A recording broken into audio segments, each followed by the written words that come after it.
Sir, social मीडियावरती एक संजय सिंघवी नावाचे गृहस्थ आहेत आणि त्यांनी एक पोस्ट लांबलचक तुमच्यावरती आक्षेप घेणारी अशी लिहिलेली आहे. आता त्यांनी जी पोस्ट लिहिली त्यावरून असं वाटते की यांना अंधश्रद्धा निर्मूलन चळवळीचा संपूर्ण इतिहासच माहीत असावा अशा पद्धतीची ती पोस्ट आहे. त्यांनी त्यात एक वाक्य असं लिहिलं आहे की अंधश्रद्धा निर्मूलनाची जी काही चळवळ आहे की त्याचं जे काम आहे ते श्याम मानवांनी 1987 साली सुरू केलं, असं त्याच्यात एक त्यांचं वाक्य आहे. तर या 1987 साली तुम्ही काम सुरू केलं, यात किती तथ्य आहे? बेसिकली आता संजय सिंघवी यांचा अनुभव किती आहे, त्यांना चळवळीची किती माहिती आहे, त्याच्याबद्दल मलाही धड माहिती नाही. मी काही त्यांना फारसं ओळखत नाही. पण त्यांनी ज्या पद्धतीनं आविर्भाव आणून लिहिलेला आहे, आपण सर्वज्ञ आहोत या पद्धतीनं, त्याचं फक्त मला हसू येतं, बाकी काही नाही. म्हणजे किमान 1000 तरी पुरावे तुम्हाला प्रिंटेड सापडतील की 1982 साली ही चळवळ सुरू झालेली आहे. स्वतः दाभोळकरांच्या पत्नीने 85 साली 86 साली झालेल्या नागपूरच्या शिबिराला मी माझ्या पतीला 5 दिवसांकरता पाठवलं असं लिहिलेलं आहे साधनेमध्ये. आता हेही ज्या माणसाला माहित नाही त्याच्याबद्दल काय बोलायचं आपण. ही चळवळ 1982 साली डिसेंबर पासून सुरू झाली. त्याचं कारण मी ज्या दैनिक तरुण भारतमध्ये काम करत होतो, साप्ताहिकाची जबाबदारी माझ्याकडे होती. तर माझ्या विचारामुळं तरुण भारताला, मी आधी तरुण भारतातनंच पत्रकार म्हणून तयार झालो होतो. त्यानंतर मी मध्ये किर्लोस्कर प्रेसमध्ये साधारणतः 16 महिने 18 महिने काम केलेलं आहे. त्यानंतर मी पुन्हा तरुण भारतात परत आलो. माझे विचार आता इतके बदललेले होते आणि मी इतका स्टॉन्च पुरोगामी झालेलो होतो की ते विचार तरुण भारताला पेलणं शक्य नव्हतं. म्हणून जो युवा दिवाळी विशेषांक काढला त्याच्यावर इतक्या मोठ्या प्रमाणावर रडकंदन झालं. केसरी प्रकाशनाची बैठक झाली. त्यामध्ये ट्रस्टींनी आग्रह धरला की श्याम मानवांना काढून टाका. मागो वैद्य संपादक होते आमचे, ते या गोष्टी करता तयार नव्हते. ते म्हणाले मला असं वाटत नाही की त्यांनी दोन्ही बाजूची मतं मांडलेली आहे, सगळ्याच युवकांची मतं मांडलेली आहे या दिवाळी अंकामध्ये, आणि तो दिवाळी अंक अतिशय हिट अँड हॉट झालेला आहे सगळ्यांकरता, आणि त्यामुळे या कारणाकरता आम्ही त्याला काढू शकत. पण ट्रस्टीमधल्या काही लोकांचा इतका आग्रह होता, मग त्यांनी शेवटी सुचवून पाहिलं की श्याम मानवांना काढायचं असेल तर आपल्याला साप्ताहिक बंद करावं लागेल. आणि मग ट्रस्टीने आग्रहाने सांगितलं साप्ताहिक बंद करा पण श्याम मानवांना काढा. मग मागू वैद्य असं म्हणाले. त्यांनीच मला हे रिपोर्टिंग केलेलं आहे. मी काही ट्रस्टीच्या बैठकीला नव्हतो, मला तो अधिकार पण नव्हता. त्यांनीच सांगितलेला हा रिपोर्ट आहे. ते म्हणाले मग शेवटी ठीक आहे, त्यांना काढण्याची गरजच नाही कारण त्यांची अपॉइंटमेंटच साप्ताहिका करता आहे. आपण साप्ताहिक बंद केलं की मुद्दा संपतो. आणि त्यांनी बाहेर येऊन मला सांगितलं की आता आपलं साप्ताहिक बंद करायचा निर्णय झालेला आहे. मी त्यांना पुढचा प्रश्न एवढाच विचारला की आता पुढे काही अंक काढायचे आहेत का? नाही, आता या महिन्याचे नोव्हेंबरचे जेवढे अंक काढायचे तेवढे काढायचे, डिसेंबरमध्ये काही करायचंच नाहीये, पण डिसेंबरचा पगार 1 महिन्याचा तुम्हाला मिळेल. त्या क्षणी मी निर्णय घेतला की आता मी कोणत्याही नोकरीमध्ये पडणार नाही. मनोहरमध्ये वैचारांशी माझं फार अतिशय चांगलं होतं. किर्लोस्कर प्रेसमध्ये तिथे माणसांसोबत मला जमलं नाही. मुकुंदरावांच्या नंतर शांताबाई आल्या, त्यांच्यासोबत माझं जमलं नाही. इथे माणसांसोबत अतिशय उत्तम जमत होतं, पण माझी विचारधारा आता तरुण भारताला पेलवत नव्हती.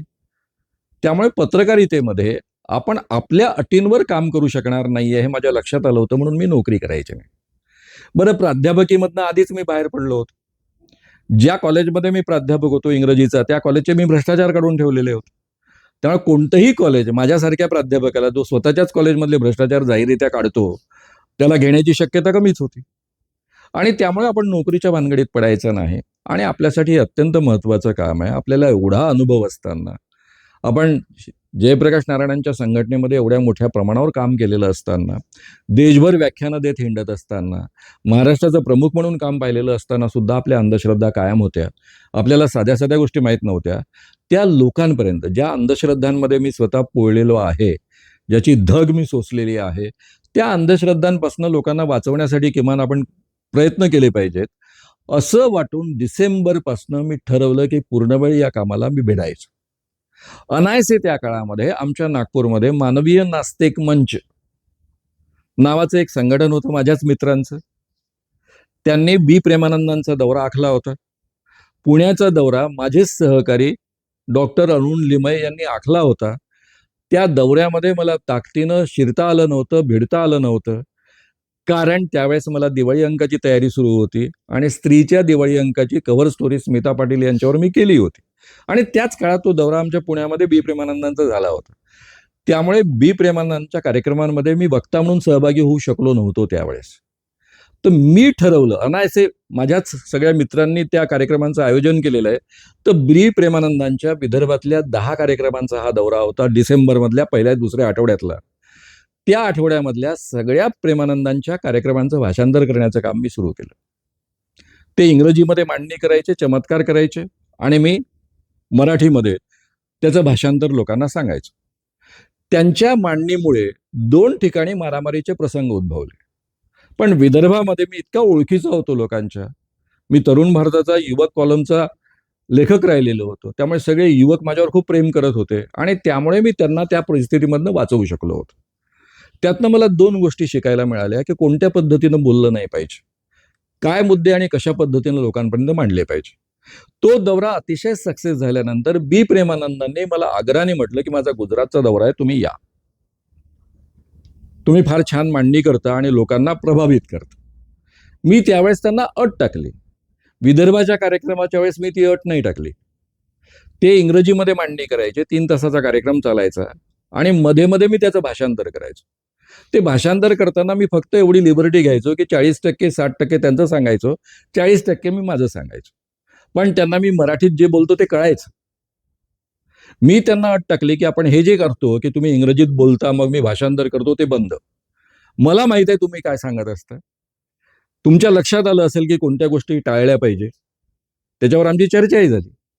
मी माझ्या पद्धतीनं मांडणी करतो. या संपूर्ण 48 कार्यक्रम जे तुमचा दौरा आहे त्या कार्यक्रमाला मी यायला तयार आहे. या 48ही कार्यक्रमांमध्ये भाषणं मी देईन. फक्त तुम्ही चमत्कार करायचे. आणि तो माणूस एवढ्या मोठ्या मनाचा होता की त्याच्या नावाने दौरा आखलेला होता. तो काही श्याम मानवच्या नावाने आखलेला दौरा नव्हता. गुजरातमध्ये मला कोणी ओळखत पण नव्हतं. गुजरातमध्ये मी काही तरुण शांती सेनेच्या काळातही काम केलं नाही. त्यामुळे काही संबंधही नव्हता माझा. आणि 3 तासाचं भाषण मी द्यायचो आणि ते फक्त चमत्कार करायचे. तो दौरा अतिशय सक्सेस झाला. ही गोष्ट आहे फेब्रुवारीमधली. जानेवारी एंड आणि फेब्रुवारी 1983 सालची. त्याच्या दरम्यानच्या काळामध्ये जी गॅप होती, त्यांनी जाऊन येणं, तिकडे दक्षिणेमध्ये जाऊन पुन्हा परत येणं, त्या काळामध्ये मी दनादन अंधश्रद्धेच्या कामाला सुरुवात केली होती. आणि मग गुजरात दौऱ्यावरनं मी परत आल्यानंतर ही भूमिका आमची फायनल झाली 1983 साली, साधारणतः मार्च-एप्रिल महिन्यामध्ये, की आमचा देवाधर्माला विरोध नाही, पण देवाधर्माच्या नावावर सर्वसामान्य माणसांचं जे शोषण होतं, लुबाडणूक होतंय, त्याच्या विरुद्धची ही चळवळ आहे. या पद्धतीची भूमिका घेऊन आपण हे काम करायचं. पण या कामाची सुरुवात 82 सालातल्या डिसेंबरपासून झालेली आहे. आणि त्यानंतर मी झंझावती दौरे केले. महाराष्ट्रातल्या 21 जिल्ह्यांमध्ये, सातारा वगळता 21 जिल्ह्यांमध्ये काम उभं राहिलं होतं. ज्यावेळेस हे संघटन फुटलं त्यावेळेस प्रत्येक जिल्हा समित्या होत्या. आणि नाही म्हटलं तरी शेकडो बाबा मांत्रिक देवांचा भांडाफोड झालेला होता. त्या भांडाफोडीवर 2 पुस्तकं ऑलरेडी लिहिल्या गेली होती. एक शोध भानामतीचा आणि दुसरा बुवाबाजी बळी स्त्रियांचा. त्यामध्ये ते सगळे पुरावे आहेत. लोकमतचा नियमित कॉलम मी 83 सालापासून 90 सालापर्यंत चालवत होतो. त्यामध्ये दर आठवड्याला अंधश्रद्धा निर्मूलन या विषयावरचा लेख असायचा. त्यामध्ये अनेक भांडाफोडीची प्रकरणं असायची. तर हा सगळा इतिहास उपलब्ध आहे. आणि हा माणूस म्हणतो आहे, जो स्वतःला सर्वज्ञ असं म्हणून लिहितो आहे, की 1987 साली श्याम मानवानी चळवळ सुरू केली. म्हणजे त्याला किती माहिती आहे, किती उत्तम ज्ञान आहे. पुन्हा मला तेच म्हणायचं आहे, इतिहास लेखनाच्या नव्या पद्धती नाही आहे, या जुन्या पद्धती आहे. शिवाजी महाराजांचे गुरु रामदास स्वामी होते. या मांडणीतला हा एक भाग आहे.